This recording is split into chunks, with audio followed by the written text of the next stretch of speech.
Ayan mga ka-vlog, nandito tayo sa as usual, Pateros. Ito tabi ko. Ayan, Pateros po tayo ngayon mga ka-vlog. So, papasyal ko po kayo dito para makita natin. Kasi ito po yung mga ka-vlog, ito yung balot capital ng Philippines, yung Pateros. So, gahanap po tayo dito ng mga bebenta ng balot. And then, syempre, titikman din po natin yung balot nila. Kasi direkta na tayo dito sa Pateros na balot capital of the Philippines. So, ayan, titikman din natin. And then, tingnan yung may mga tsinelas din po sila dito ng binibenta. Yan po mga ka-vlog. Isa lang po yun sa mga bebenta dito ng balot. So, we're trying to find out yung talagang gawaan ng balot dito. Doon sa may Santa Ana malayo. So, hindi ko po alam kung saan yung Santa Ana. Pagtatanong lang natin. If ever na pwede po tayo makapunta doon. Ito po, hospital po ito sa may kabila. Kaya nakikita yung hospital po yan.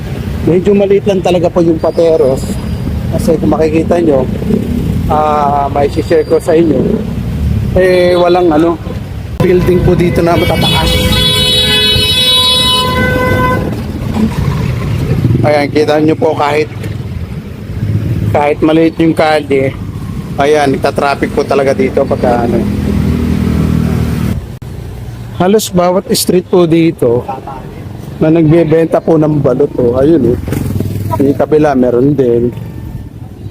Saka yung itlog na maalat, ang tawag sa mga Pilipino yung itlog na pula.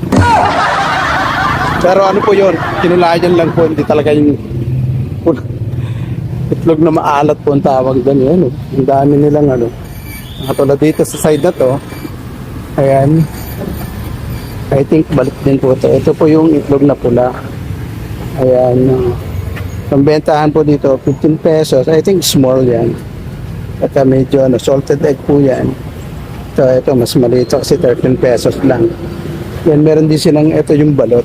Ayan, yung balot po mga ka-vlog, gawa po yan sa itlog ng itik.